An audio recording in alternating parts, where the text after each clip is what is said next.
मुझे तो समझ नहीं आ रही अचानक मेरे बाबा से सबको मसले क्यों शुरू हो गए। अरे बेटा, मिसअंडरस्टैंडिंग्स हैं सिर्फ, तुम टेंशन नहीं लो। कैसे टेंशन ना लूं मम्मी? हाँ, सब मेरे बाबा के अगेंस्ट हाउस खोल के बैठ गए। जैन के पास पैसे नहीं थे तो उस घर शुरू करने की क्या जरूरत थी? उल्टा रोहेल कितना परेशान है, अपने दोस्त को कैसे मुंह दिखाएंगे वो अपना? एक बात सुन, देखो ये बात तो है ना कि जमीनों से जो भी आमदन होती है उसमें जैन अली का भी तो हिस्सा है। तो यही बात तो बाबा समझा रहे हैं कि इस बार जमीनों से इतनी आमदनी नहीं हुई। ऊपर से उन्होंने एक नई जमीन खरीद ली, उसमें पैसे खर्च हो गए, लेकिन किसी को एहसास नहीं है इस बात का। चाचा जान तो सिर्फ कोर्ट कचहरी में लगे रहते हैं। जमीनों की इतने साल बाबा ने देखभाल की है। अगर उनकी नियत में खोट होता तो वो अपनी जायदाद बनाते या मेरे लिए घर बनवाते ना। एक बात बताऊं, सब किया धरा नूरजहां बेगम का है, तुम मेरी बात मानो या ना मानो। और तेरी कितनी बड़ी कुर्बानी दी, कितना बड़ा एहसान किया मैंने उसके ऊपर, लेकिन उसने मेरे बाबा के हक में एक बार भी कुछ नहीं बोला।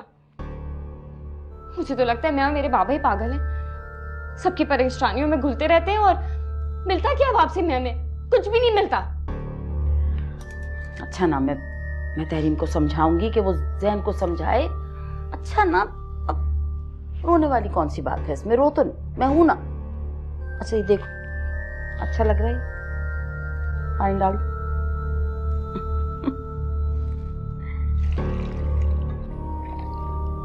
मैं भड़का रही हूँ? मेरे तो फरिश्तों को इल्म नहीं किसी बात का। ये मेरे बारे में उल्टी सीधी बातें क्यों करते हैं? ये ठीक कह रही हैं, मैंने तुम्हारे अलावा इस बात का तज़किरा किसी और से नहीं किया। अरे अजीब आदमी है भाई। मरियम, आप गुस्सा ना करें, प्लीज बैठ जाए। अरे कैसे गुस्सा ना करूं? है भाई, जब देखो इन्हें किसने हक दिया कि मेरे बारे में ये उल्टी सीधी बातें करते रहे हमेशा? मेरी समझ में नहीं आ रहा कि उन्हें हुआ क्या है। वो बड़े भाई हैं और बाप की जगह हैं, लेकिन बार बार वो बच्चे की ताने देते हैं समर के। साफ बात है, जब से तुम लोगों ने समर को गोद लिया है ना, भाई साहब अपने हवासों में नहीं रहे। बस अकबर अली एक बात समझ लें, मैं शफक का हिस्सा जायदाद में से लेकर रहूंगी। मुझे भाई साहब के इरादे ठीक नहीं लग रहे। वो तो शायद मुझे भी हिस्सा ना दे। देना पड़ेगा उन्हें, कैसे नहीं देंगे? अगर नहीं देंगे तो मैं तुम्हें शफक का हिस्सा दे दूंगी। नहीं, मैं उनसे दोबारा बात करूंगा।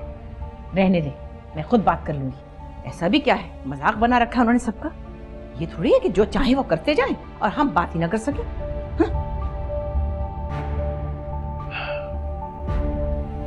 तुम परेशान ना हो, सब ठीक हो जाएगा।